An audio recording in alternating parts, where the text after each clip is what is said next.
Eu nunca imaginei que passar décadas capturando a essência de predadores selvagens nos confins do mundo me prepararia para a traição suprema dentro do meu próprio lar. Quando minha esposa trouxe outro homem para nossa cama, com uma frieza que eu não reconheci, declarou: "Estou abrindo nosso casamento. Se você tiver algum problema com isso, a porta da rua é a serventia da casa." Eu não discuti. Simplesmente juntei o que era essencial e desapareci nas estradas do interior. 3 dias depois, o toque estridente do celular trouxe a notícia que eu não esperava. Ela não resistiu. Agora, sou forçado a confrontar uma verdade tão selvagem quanto as feras que cacei com minhas lentes. Às vezes, os predadores mais letais não são aqueles que habitam a selva, mas os que dormem ao nosso lado. Meu nome é André Gomes.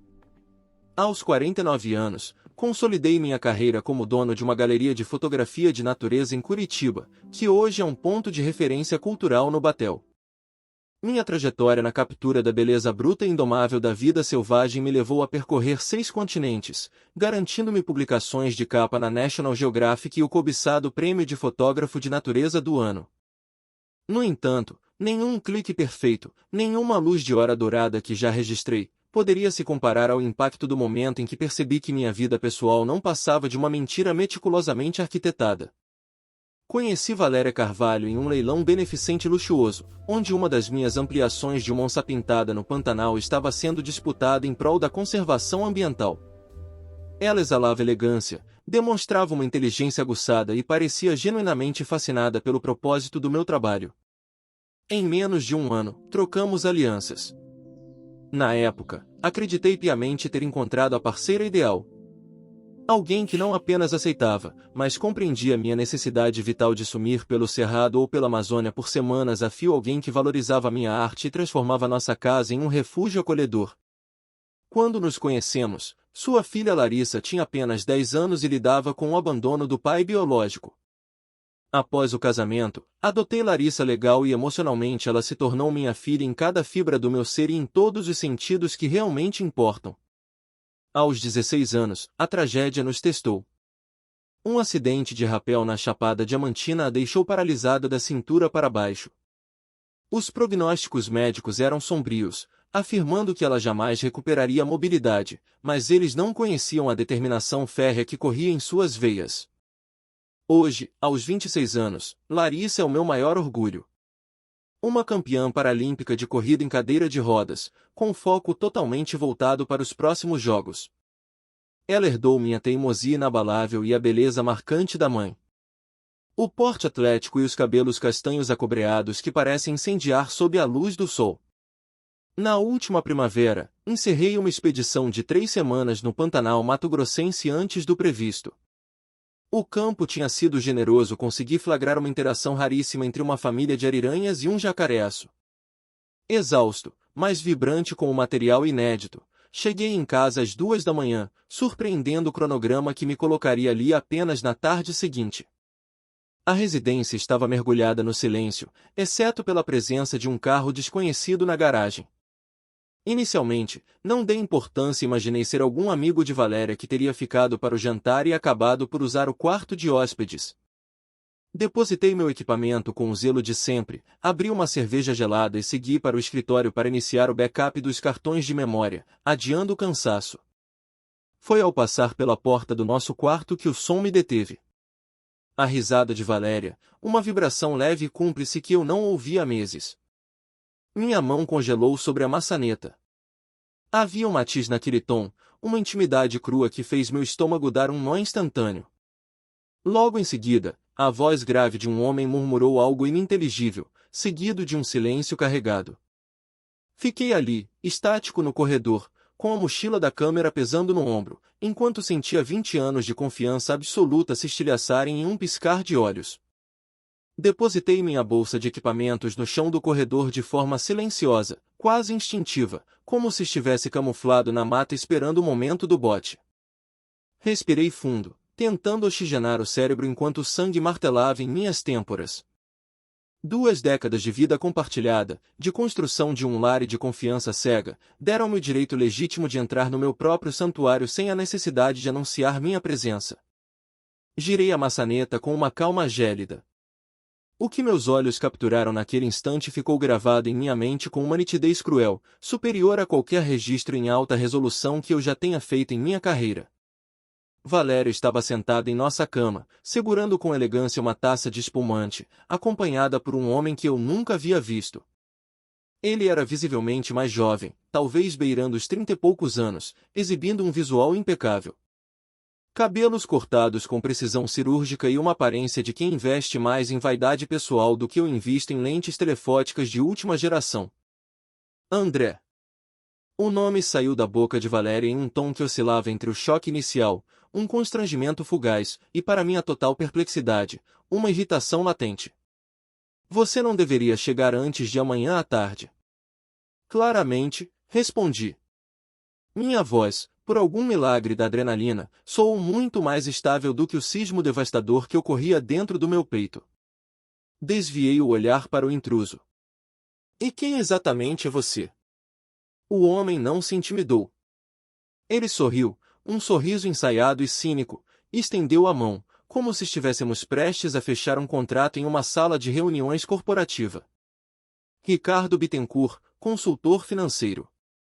O tom dele era absurdamente casual, tratando o fato de ser flagrado na cama de um homem casado como um mero detalhe burocrático. Ignorei o gesto de cumprimento, sentindo o asco subir pela garganta. Saia da minha casa. Agora. André, por favor, não seja dramático, Valéria suspirou com tédio, deixando a taça de lado com um tilintar irritante. O Ricardo não vai a lugar nenhum agora. Nós realmente precisamos conversar. Agora definitivamente não é o momento para uma conversa, retruquei, sentindo-me forçado a segurar o batente da porta para não perder o equilíbrio diante do absurdo.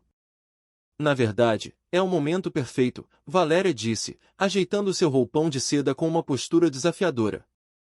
Quero discutir nossa situação há meses, mas você nunca está presente.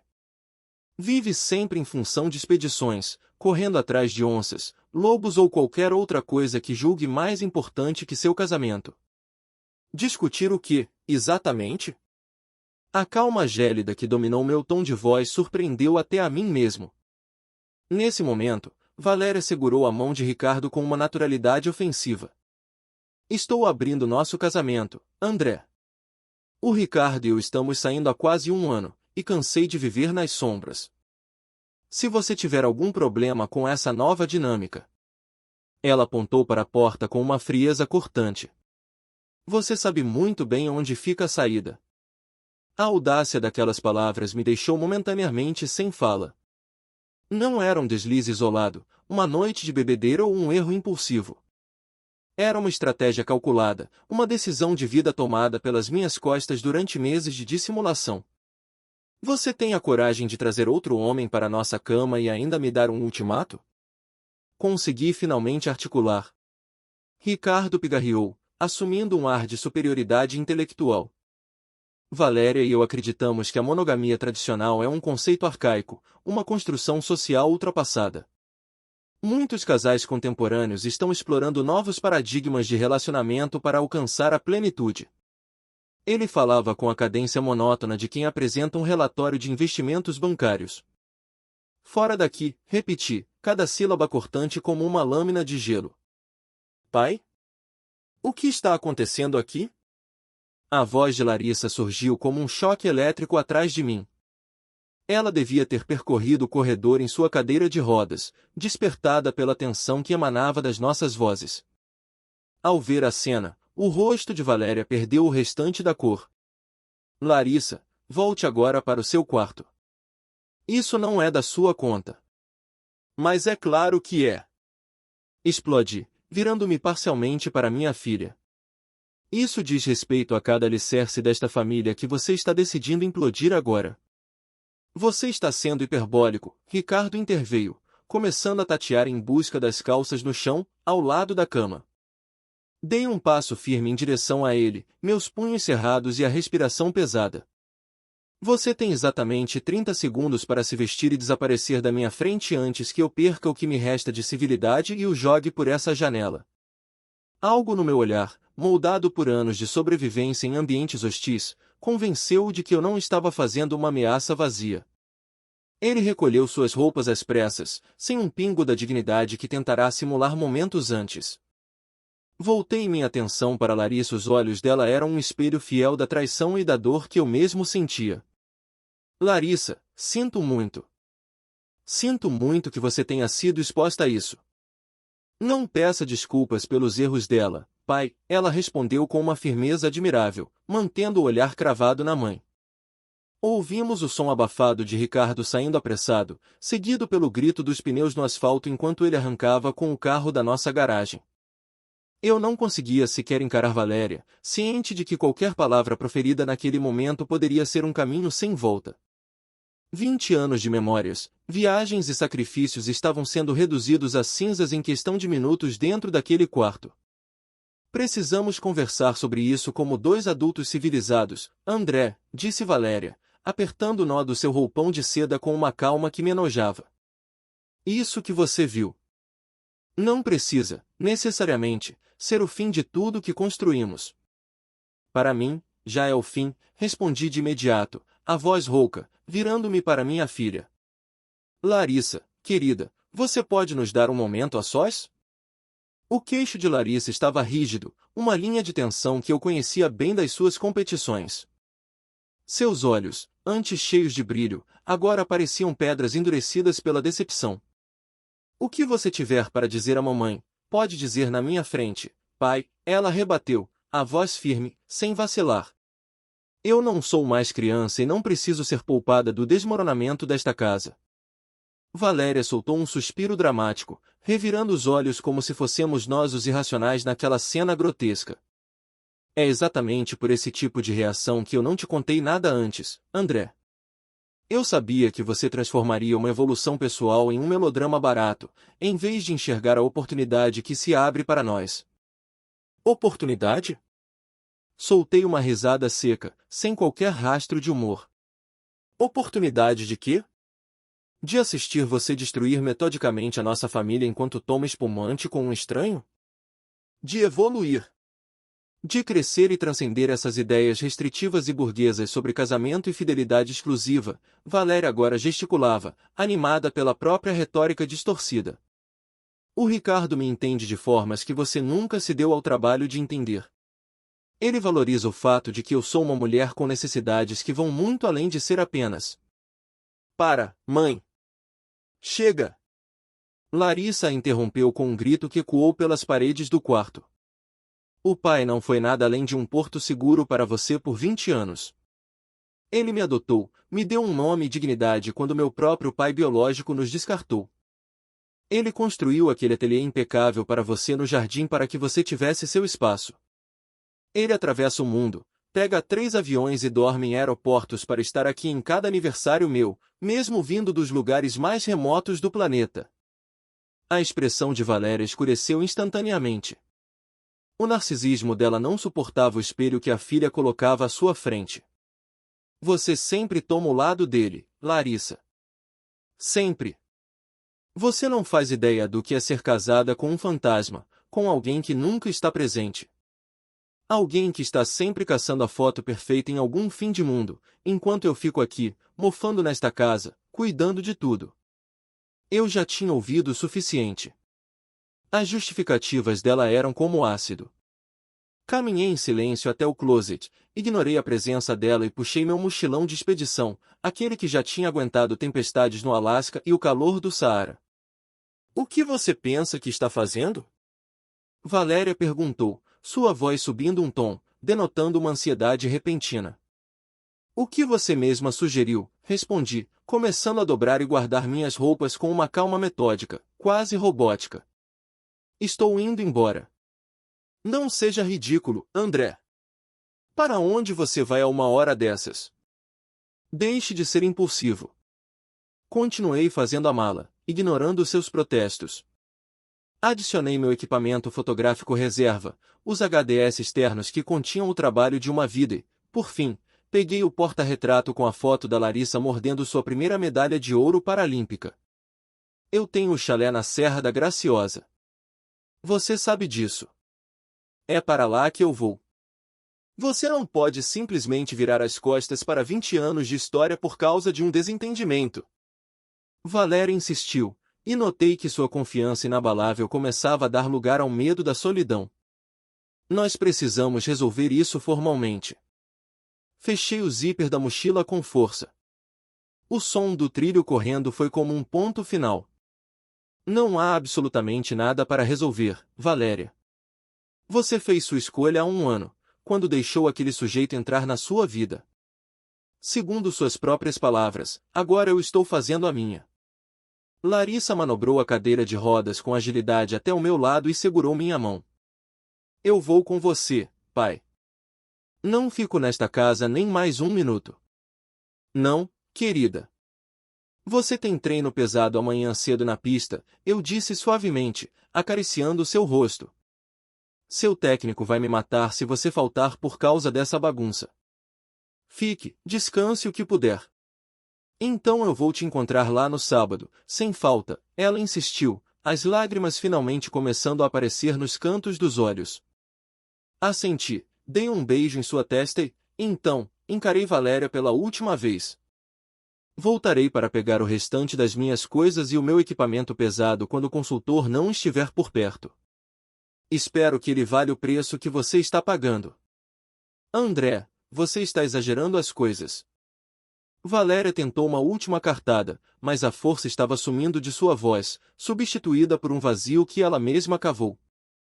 Coloquei a mochila pesada no ombro e caminhei em direção à porta do quarto. Parei por um segundo no corredor, sem olhar para trás. Foram 20 anos, Valéria. 2 décadas. E você não teve a decência, a dignidade mínima de ter uma conversa comigo antes de trazê-lo para nossa cama? Antes que ela pudesse ensaiar qualquer resposta, eu já estava na garagem, carregando a caminhonete com o que restava da minha vida. Às 3 da manhã, eu já cruzava a saída de Curitiba em direção à BR-116, as luzes da cidade sumindo gradualmente no retrovisor enquanto as curvas da Serra da Graciosa começavam a surgir. A mata densa me envolvia na escuridão úmida. Na natureza, pelo menos, a traição e a predação têm um propósito biológico. A sobrevivência. Ali, entre aquelas 4 paredes que eu chamava de lar, o que aconteceu parecia apenas destruição gratuita por puro prazer. O chalé na Serra da Graciosa me recebeu como um velho e silencioso amigo que sabe exatamente quando você precisa de isolamento. Rústico, construído com pedras locais e madeira de reflorestamento, ele ficava incrustado em um terreno de 4 hectares de mata atlântica preservada, oferecendo uma vista da Serra do Mar capaz de tirar o fôlego de qualquer um que não estivesse com a alma em pedaços. Comprei aquele imóvel anos atrás, inicialmente como uma base técnica para minhas expedições pelo Paraná, mas acabei transformando, gradualmente, em um santuário pessoal, o lugar onde eu processava meus arquivos brutos e, mais importante, onde eu descompressava entre a adrenalina de um trabalho e o cotidiano da cidade. Descarreguei meu equipamento agindo por puro instinto, em um piloto automático anestesiante. O cheiro familiar de pinheiro úmido e o aroma da lenha de eucalipto queimando me trouxeram minimamente de volta à terra enquanto eu acendia a lareira de pedra. Lá fora, o amanhecer começava a despontar sobre os picos das montanhas, pintando o horizonte com os mesmos tons de rosa, violeta e dourado que passei a vida inteira tentando imortalizar em sensores digitais.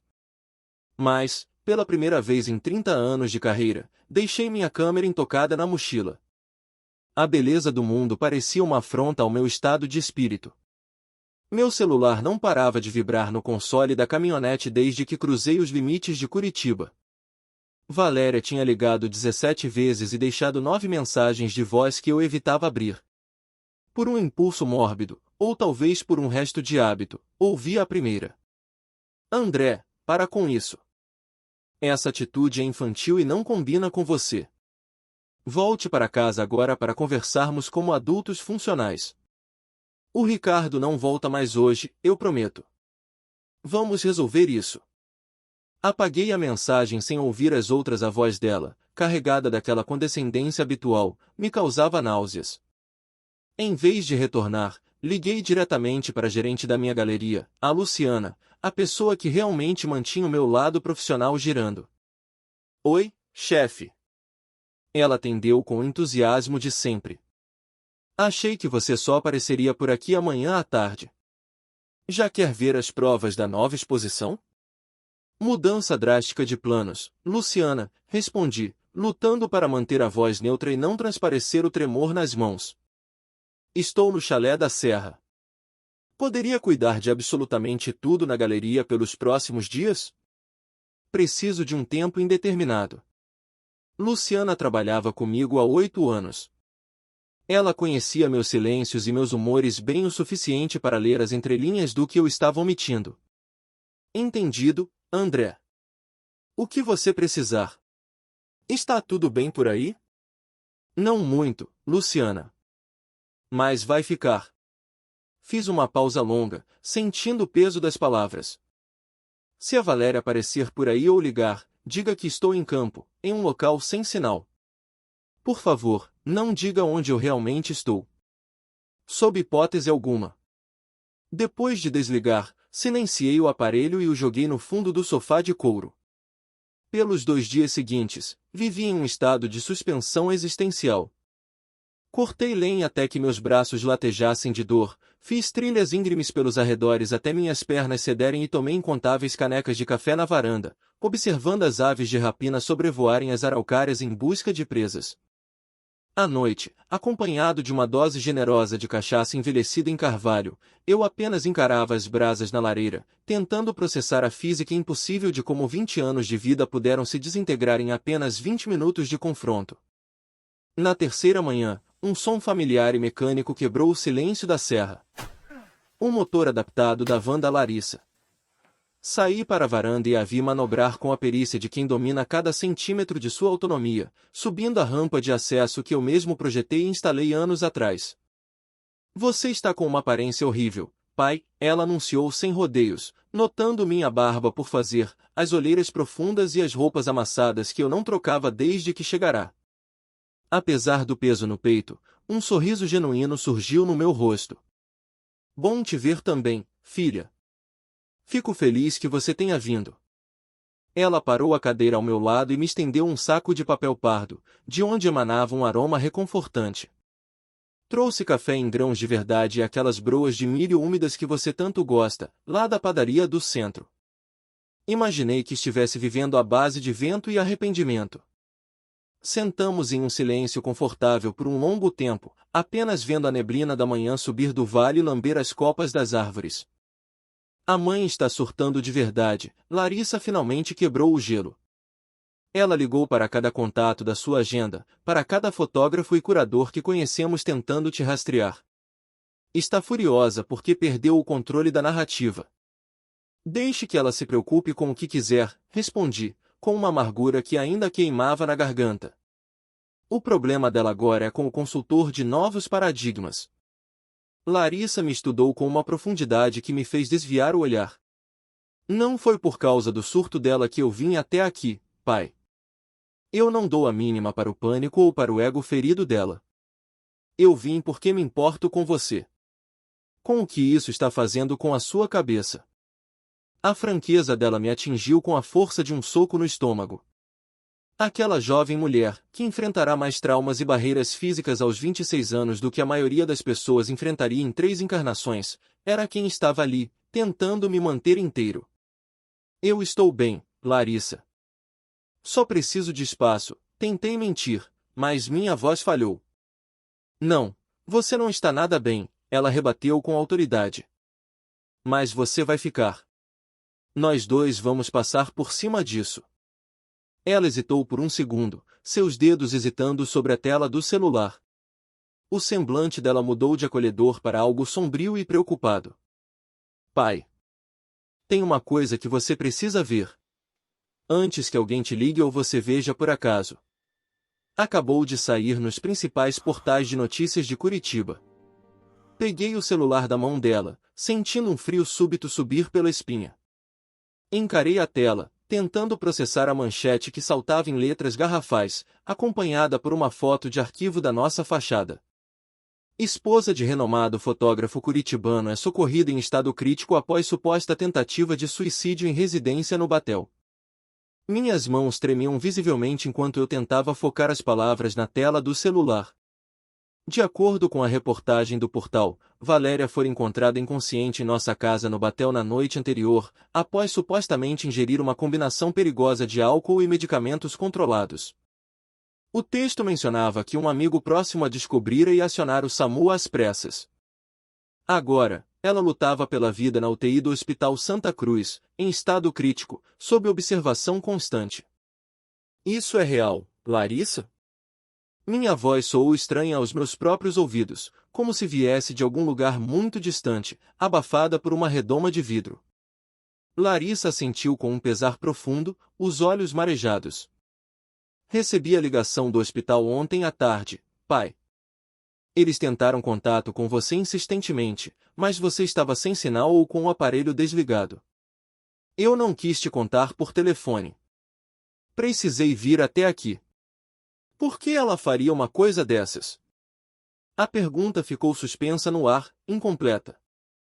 Eu não conseguia conciliar a imagem da mulher altiva e calculista de 3 dias atrás com essa figura desesperada descrita na notícia. Pai, tem mais. E é a parte mais suja de tudo isso, Larissa respirou fundo, tentando controlar a própria indignação. O tal amigo próximo que a encontrou e chamou o socorro foi o Ricardo. E ele não está apenas lá, ele está dando entrevistas para a imprensa local, pintando-se como namorado devastado e compreensivo, enquanto coloca você como marido cruel e instável que a abandonou covardemente no momento de maior fragilidade emocional. Uma fúria gélida, mais cortante que o frio da madrugada na serra, substituiu o choque inicial. Aquele desgraçado não estava apenas destruindo meu casamento, ele estava agora canibalizando a tragédia para construir uma narrativa pública de santidade. Eu sei o que você está pensando, Larissa me interrompeu, antecipando meu impulso. É nojento, é vil, mas agora precisamos retomar o controle. O hospital precisa de um responsável legal para tomar decisões médicas caso o quadro dela se agrave. Legalmente, esse alguém ainda é você. Apesar da traição, apesar da dor e das palavras ácidas trocadas no corredor de casa, Valéria ainda era minha esposa perante a lei e perante 20 anos de história. 2 décadas de vida não são erradicadas em 72 horas, não importa o tamanho da cicatriz. Precisamos ir. Agora, eu disse, já entrando no chalé para recolher as chaves e o documento de identidade. A viagem de volta para Curitiba foi um borrão de asfalto e adrenalina. Enquanto eu descia a Serra da Graciosa em um ritmo frenético, Larissa operava o celular no banco do passageiro com uma eficiência admirável. Ela contatava nosso advogado de família, verificava boletins médicos e pedia ao seu técnico para remarcar os treinos da semana. Eu apertava o volante com tanta força que meus nós dos dedos ficaram brancos, alternando entre a raiva pela manipulação midiática de Ricardo e uma culpa persistente que insistia em sussurrar que eu não deveria ter saído daquela forma, mesmo Larissa garantindo, repetidamente, que eu não era o responsável pelas escolhas extremas da mãe dela. Deixe que eu assuma a fala quando chegarmos lá, Larissa instruiu conforme entrávamos no perímetro urbano. O Ricardo está tentando controlar a opinião pública. Precisamos restabelecer a verdade dos fatos sem descer ao nível dele. O estacionamento do hospital estava sitiado por carros de reportagem.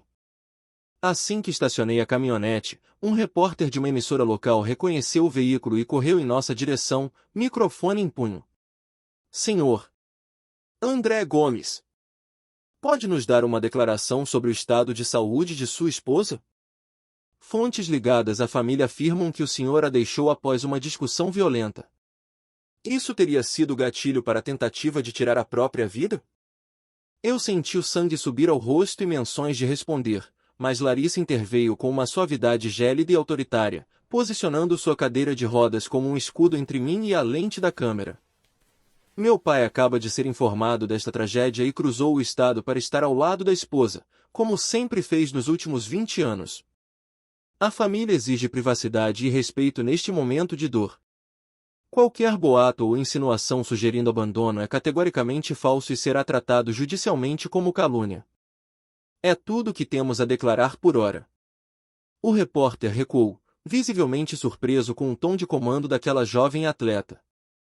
Entramos no hospital e fomos direcionados à sala de espera da UTI, no 4º andar. Assim que as portas do elevador se abriram, o cenário que encontrei me embrulhou o estômago. Ricardo Bittencourt estava lá, cercado por um pequeno círculo de amigos sociais de Valéria, gesticulando e agindo como se fosse o anfitrião de um velório antecipado. Ao nos ver, sua expressão de falsa solicitude se transformou em um alarme mal disfarçado. "Você tem muita audácia de aparecer aqui depois do que causou", ele disse, levantando-se com um ar de superioridade moral. Dei um passo firme em direção a ele, meus instintos mais primitivos gritando por um confronto, mas a mão de Larissa no meu braço foi um âncora. "Agora não é o momento, pai. A mamãe é a prioridade absoluta." "Ele é apenas ruído, não dê palco para esse teatro", ela sussurrou. Ela tinha razão, como sempre. Passei por Ricardo como se ele fosse invisível, um vácuo no corredor, e me dirigi ao posto de enfermagem com passos decididos. "Sou André Gomes. Minha esposa, Valéria Gomes, foi internada em estado grave. Quero falar com o médico responsável." A enfermeira da UTI me avaliou com uma mistura complexa de suspeita, fruto das fofocas que já circulavam, e uma súbita simpatia ao ver minha filha ao meu lado. Ela checou o prontuário eletrônico rapidamente. "Ela está estável dentro da gravidade, mas permanece inconsciente e entubada", explicou.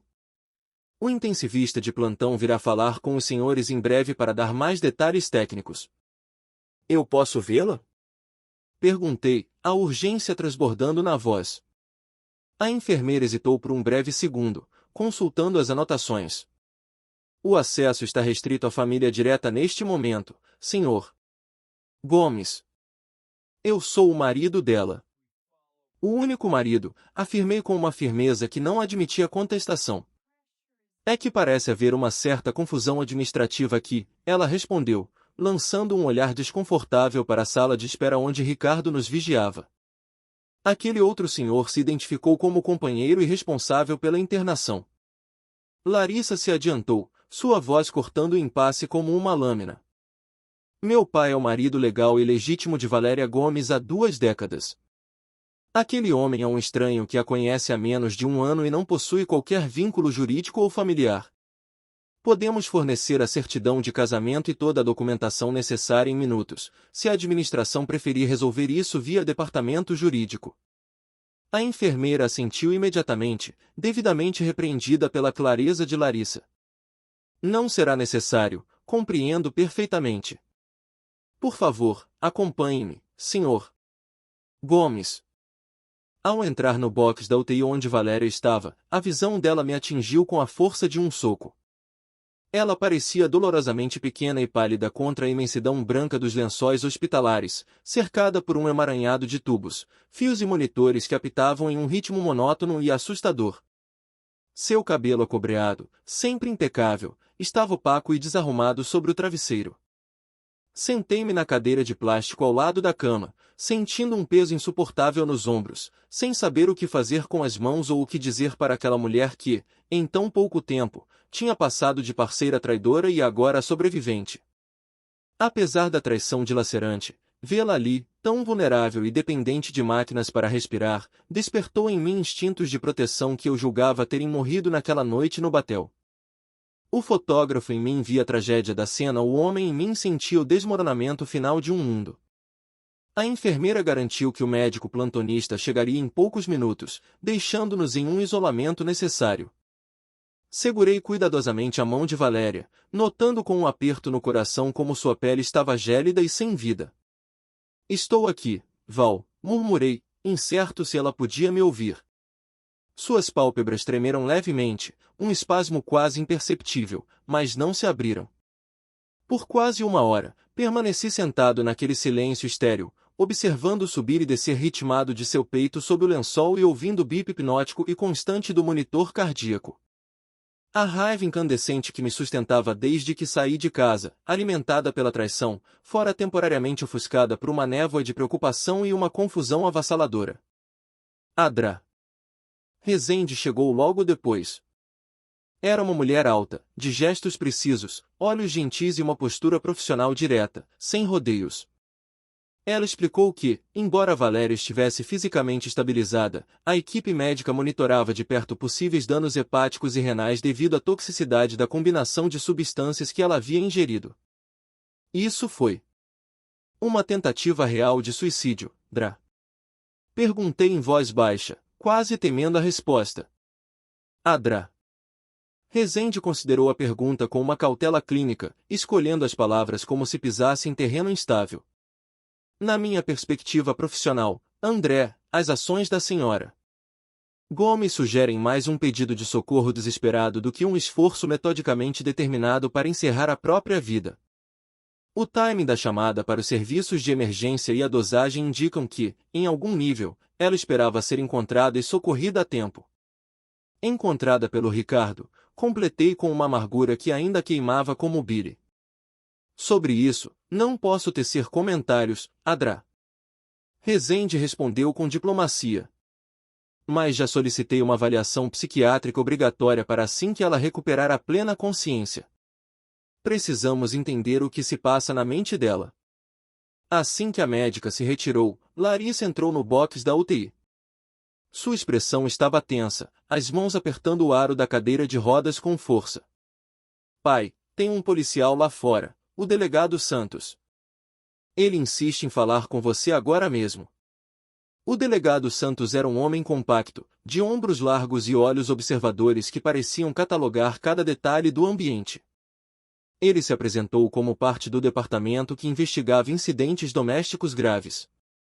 Procedimento padrão em suspeitas de tentativa de autoextermínio, Sr. Gomes, explicou ele, com uma voz desprovida de emoção. Precisamos descartar outras possibilidades legais, como... Como o que, exatamente? Indaguei, sentindo uma nova onda de ansiedade. Crime, ele afirmou secamente, sem desviar o olhar.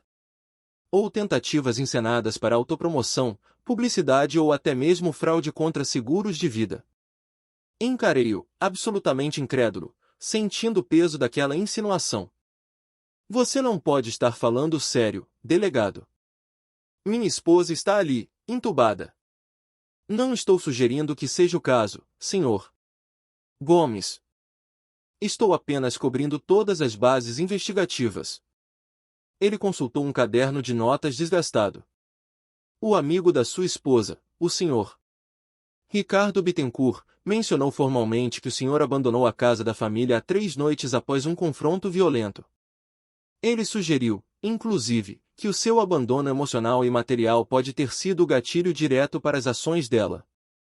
A audácia daquela narrativa era de tirar o fôlego. O oportunismo de Ricardo beirava o sociopático. Delegado, escute bem. Eu descobri minha esposa na cama com aquele homem. Ela me informou, com todas as letras, que estava abrindo nosso casamento sem o meu consentimento ou conhecimento prévio. Quando eu objetei a esse absurdo, ela me deu um ultimato, dizendo que a porta da rua era a serventia da casa. Então, eu peguei minhas coisas e saí. Santos me estudou por um longo tempo, pensativo, como se estivesse encaixando peças de um quebra-cabeça cujas bordas não batiam. Interessante. Não foi exatamente essa versão que o Sr. Bittencourt compartilhou conosco. Ele afirmou que sua esposa sugeriu terapia de casal para resolver crises conjugais antigas e que o senhor, em um acesso de fúria, recusou e partiu para a agressividade verbal antes de sumir. Antes que eu pudesse explodir em indignação, Larissa interrompeu com uma voz que cortou o ar como um chicote. Delegado, eu estava lá naquela noite. Eu testemunhei cada palavra, cada gesto. O Ricardo Bittencourt está mentindo descaradamente para o senhor. Ele é um invasor que está tentando destruir o que sobrou da nossa dignidade. Pelas 24 horas seguintes, eu mal saí do lado da cama de Valéria. Larissa me trazia café em copos de plástico e mantinha os repórteres, cada vez mais agressivos e ávidos por um escândalo de elite, à distância de segurança. Ricardo tentou forçar uma visita 2 vezes, mas a segurança do hospital, agora devidamente orientada sobre a real situação jurídica e familiar, barrou sua entrada de forma ríspida. Na manhã do 2º dia, Valéria finalmente abriu os olhos. O azul das suas íris parecia turvo, distante. André. Sua voz era um fio quase inaudível, rouca e arranhada por causa do tubo que havia sido removido horas antes. Estou aqui, eu disse, inclinando-me para a frente, o coração disparado. Ela virou a cabeça ligeiramente, a confusão nublando suas feições empalidecidas. Por quê? Por que você está aqui? Depois de tudo. Depois do que eu fiz? Você ainda é minha esposa, Valéria, respondi, com uma simplicidade que doía.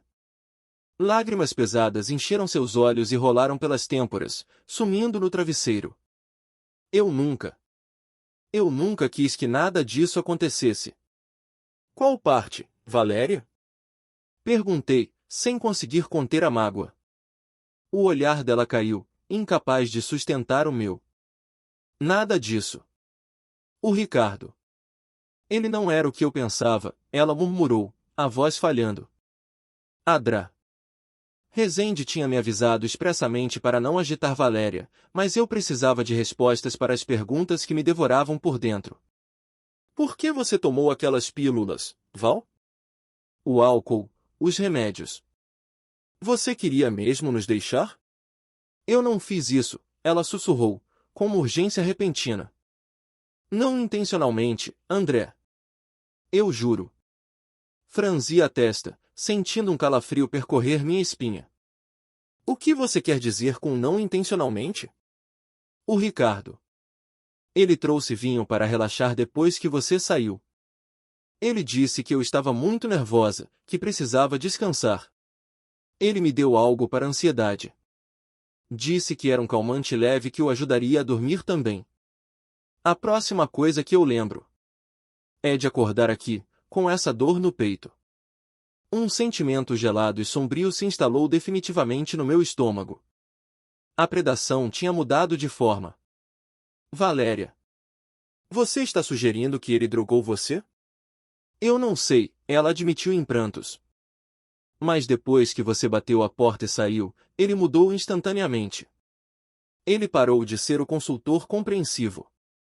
Começou a falar sobre acessar as contas da galeria, sobre conseguir empréstimos urgentes usando nossas propriedades como garantia para investimentos. Quando eu me recusei a assinar qualquer coisa, ele ficou furioso. Ele não era mais o homem que eu achei que conhecia. O delegado Santos apareceu silenciosamente na porta do box. Senhora Gomes, vejo que recuperou a fala. Tenho perguntas cruciais sobre os eventos que precederam sua hospitalização. Fiz menção de me retirar para dar privacidade ao depoimento, mas Valéria apertou minha mão com uma força desesperada, seus olhos suplicando por proteção. Fica, André. Por favor. Não me deixa sozinha com isso. O delegado Santos puxou uma cadeira de metal, cujo som estridente contra o piso vinílico da UTI pareceu pontuar o início de uma nova fase. A atmosfera no quarto de hospital mudou instantaneamente, o ar deixou de estar carregado apenas com o drama de um casamento em ruínas para se tornar o epicentro de uma investigação criminal grave. Senhora Gomes, começou Santos, com um tom de voz que misturava autoridade e uma estranha empatia profissional, o senhor Bittencourt prestou um depoimento oficial afirmando que a senhora atentou contra a própria vida em um ato de desespero pelo abandono do seu marido.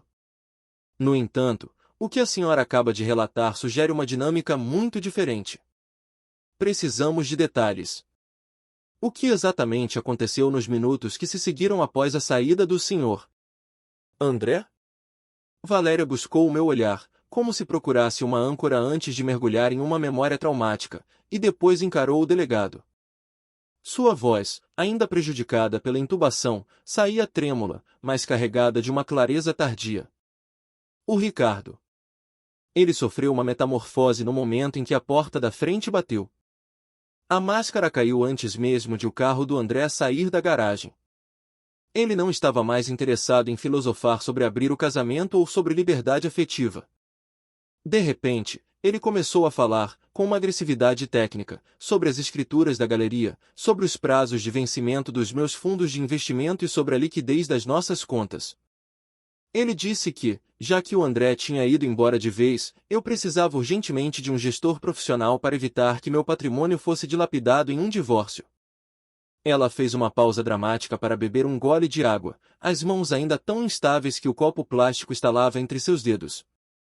Eu respondi que não assinaria absolutamente nada sem consultar meu advogado de confiança. Foi nesse momento que ele abriu uma garrafa de vinho que ele mesmo havia trazido. Ele insistiu, quase de forma impositiva, que eu precisava relaxar, que a noite tinha sido tensa demais. Ele mesmo serviu as taças na cozinha. Depois do segundo gole, comecei a sentir um peso insuportável nas pálpebras. Uma letargia que não era normal.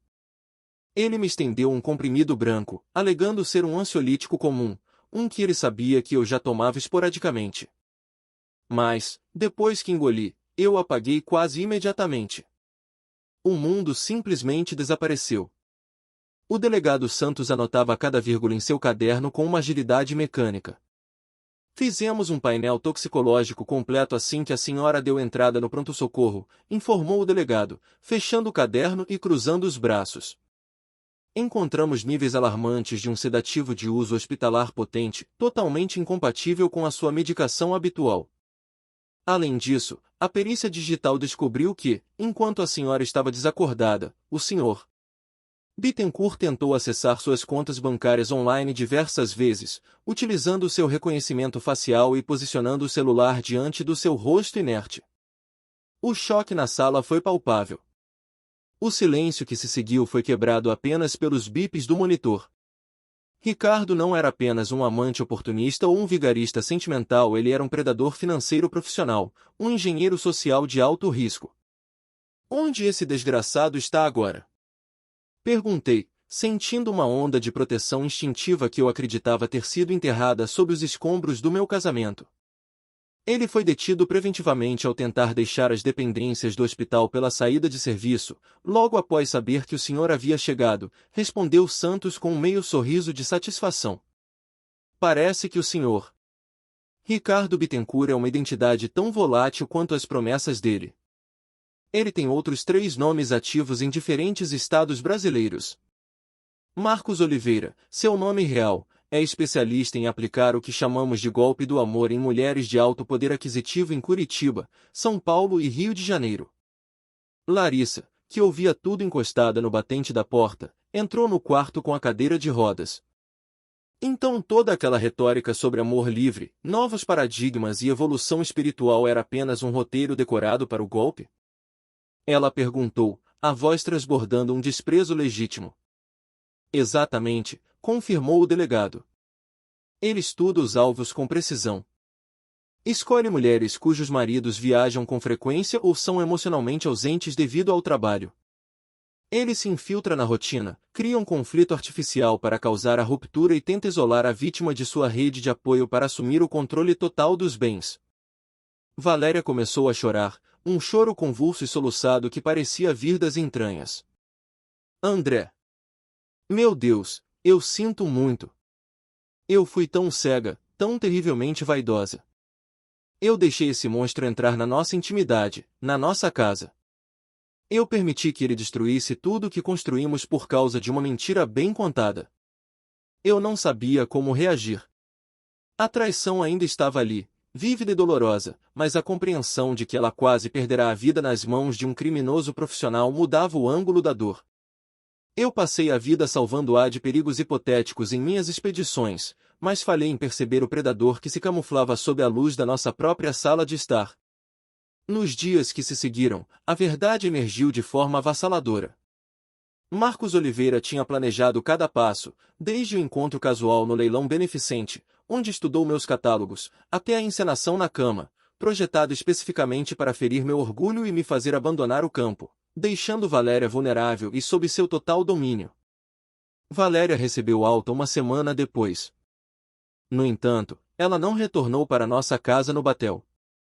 Sentindo-se incapaz de encarar as paredes que testemunharam sua queda, ela se internou voluntariamente em uma clínica de repouso nas proximidades de Curitiba para tratar o trauma, a depressão e as sequelas psicológicas do abuso financeiro e emocional que sofrerá. O silêncio finalmente se instalou, mas era um silêncio pesado, de quem caminha sobre cinzas. O processo judicial contra o homem que conhecemos como Ricardo, e que o tribunal finalmente nomeou como Marcos Oliveira, foi um percurso longo, árduo e emocionalmente desgastante. Graças ao depoimento corajoso de Valéria e às provas digitais colhidas pelo delegado Santos, ele foi indiciado por estelionato qualificado, tentativa de homicídio com dolo eventual e fraude bancária eletrônica. No fim das contas, diante de um abismo de evidências, ele aceitou um acordo judicial para evitar um julgamento por júri popular que certamente traria à tona dezenas de outras vítimas espalhadas pelo Brasil. Marcos foi condenado a 20 anos de reclusão em regime fechado. Aquelas mulheres que ele manipulou e destruiu psicologicamente, incluindo Valéria, conseguiram alguma restituição financeira através do confisco de bens do criminoso. No entanto, o dano na alma, a quebra da confiança no próximo e o sentimento de violação eram cicatrizes que nenhum valor em conta bancária, por mais vultoso que fosse, seria capaz de compensar. Eu tomei uma decisão drástica para minha própria sanidade. Nunca mais coloquei os pés na nossa antiga casa no Batel. Aquelas paredes, outrora símbolos de um lar, haviam se tornado museus de uma farsa. Decidi vendê-lo o mais rápido possível e, em um ato de purgação, doei metade do valor arrecadado para instituições paranaenses que acolhem e apoiam vítimas de abuso financeiro e violência doméstica. O chalé na Serra da Graciosa, que antes era apenas meu refúgio temporário, tornou-se minha residência permanente. A simplicidade e a autenticidade da vida na montanha, o ritmo das estações e o isolamento necessário combinavam perfeitamente com a minha nova visão de mundo, despojada de artifícios e aparências. Exatamente um ano após aquela noite fatídica que mudou o curso das nossas vidas, eu estava sentado na varanda de madeira do chalé. O crepúsculo estava magnífico, observando o sol mergulhar lentamente atrás dos picos azulados da Serra do Mar, tingindo as nuvens de um rubi profundo. Larissa se juntou a mim, manobrando sua cadeira com a facilidade de quem agora habitava aquele espaço como se fosse seu. Ela trouxe 2 canecas de cerâmica com café fumegante, o aroma misturando-se ao cheiro da terra úmida. Você se arrepende de como as coisas terminaram, pai? Ela perguntou suavemente, entregando-me uma das canecas e fitando o horizonte. Considerei a pergunta com cuidado absoluto, deixando meu olhar vagar pelas silhuetas imponentes das araucárias que se recortavam como sentinelas contra o céu alaranjado. Eu me arrependo profundamente da dor pela qual passamos, especialmente da sua, minha filha, respondi honestamente. Ninguém deveria ter que ver os alicerces da própria família desmoronarem daquela forma. Mas não me arrependo do desfecho. O que tínhamos antes era uma fotografia com foco perfeito, mas sem alma. Agora, a realidade é crua, mas é verdadeira. Larissa assentiu em silêncio, compreendendo o peso daquela distinção. Sabe o que é curioso? Ela disse após um gole de café. A mamãe me ligou ontem de Curitiba. Ela terminou o tratamento na clínica e quer contribuir mensalmente para a fundação que você ajudou a criar. Ela disse que só encontrou um pouco de paz quando começou a ajudar outras mulheres que paslucianam pelo mesmo golpe. Ela quer saber se você vai aceitar a ajuda dela. Acho que sim, respondi, sentindo um peso finalmente deixar meu peito.